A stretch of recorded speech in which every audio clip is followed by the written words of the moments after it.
In a fast-paced world filled with noise, awards, and expectations, sometimes silence speaks the loudest. It was in the silence, when success became hollow and love felt out of reach, that Caleb found the one truth that changed his life forever. This is not a story about religion. It's a story about rescue. Caleb was the kind of man others envied. In his early 30s, he was a tech entrepreneur in Amsterdam who had already sold 2 startups. He had a penthouse with a view of the canals, a Tesla parked downstairs, and his calendar filled with high-end dinners, investors, and yoga retreats. He worked hard. He read self-help books. He went to therapy. He meditated. And yet, when the lights went off at night, he felt nothing. "Why am I still empty?" he would whisper in the dark. But no one knew he asked that. On social media, his life looked perfect. John 14, verse 6. "I am the way, the truth, and the life. No one can come to the Father except through me." One rainy evening, after receiving news that his latest app launch was a success, Caleb sat alone in his apartment. He scrolled through hundreds of congratulatory messages. He smiled, then stared, then wept. He didn't know why the tears came. All he knew was that he had never felt more lost. That night, he wrote in his journal, "I've done everything right. Why do I feel like I'm falling apart?" A few days later, Caleb ran into an old college friend named Noah at a coffee shop. Noah looked different, not richer, not more stylish, just at peace. They talked for hours. At one point, Caleb asked, half joking, "You join a cult or something? You're too calm for this world." Noah laughed and said, "No cult, just Jesus." Caleb's smile faded. "You're religious now?" "Not religious. I just met someone who gave me real peace. Someone real." Noah's eyes were sincere. He wasn't trying to convert anyone, just sharing. That night, Caleb couldn't shake the conversation. He Googled, "Who is Jesus really?" Caleb's curiosity grew. He read articles, watched debates, listened to testimonies on YouTube. He even found himself watching Christian videos late at night, one titled, "The Truth About Jesus Christ That Changed My Life." Something tugged at his heart. Not logic, not guilt. It was longing. Romans 5, verse 8. "But God showed his great love for us by sending Christ to die for us while we were still sinners." One sentence from the video hit him deeply. Jesus didn't come to start a religion. He came to restore your relationship with God. That night, he stared at the ceiling and whispered, "God, if you're real, show me, please." Weeks passed.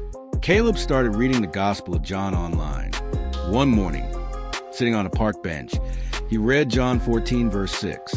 Tears filled his eyes. He realized he didn't want another philosophy, another 10-step program, or another app. He wanted truth. He wanted life.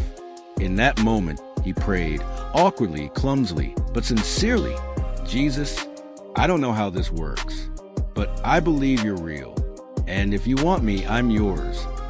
Suddenly, it wasn't about his success. It wasn't about being good enough. It was about grace.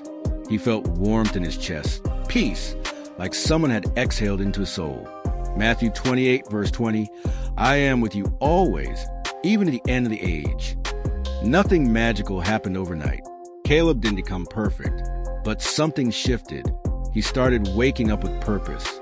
He began reading the Bible every morning, not out of obligation, but hunger. He joined a small church near his apartment, where people didn't care about how many followers he had, only how he was doing his walk with Jesus. He began to see success differently. It wasn't his identity anymore. It was just a tool. He began to forgive people, to rest, to trust. He started serving in a shelter once a week, and for the first time in his life, he felt full. 2 Corinthians 5, verse 17. "Anyone who belongs to Christ has become a new person. The old life is gone. A new life has begun." Of course, not everyone understood. Some friends pulled away. Others mocked his faith. "You really believe a man died and rose again?" One friend asked sarcastically. Caleb didn't argue. He simply said, "I don't just believe it. I've lived it." The emptiness that haunted him for years was gone, not because of the theory, but because of a person. A year later, Caleb launched a new project, a mental health platform that integrated faith-based tools for emotional healing. He wrote blogs about identity, anxiety, and purpose, all pointing back to Jesus. He shared his story on podcasts and interviews and in small churches, not to promote himself, but to point to the one who saved him. His favorite verse became John 14, verse 6, "I am the way, the truth, and the life." Caleb now often writes letters to those who feel the way he once did. One of them reads, "To the one who's done everything right but still feels wrong. To the one who's tried success, love, therapy, and still feels lost. There is one who made you, knows you, and loves you more than anyone ever could. His name is Jesus. And he's not asking you to be perfect, just to come home." Most people search their entire lives for meaning in fame, love, ambition, or even peace of mind. But like Caleb discovered, none of it lasts. There's only one who can truly satisfy the human soul. He isn't a myth. He isn't just a symbol. He is Jesus, real, alive, and waiting.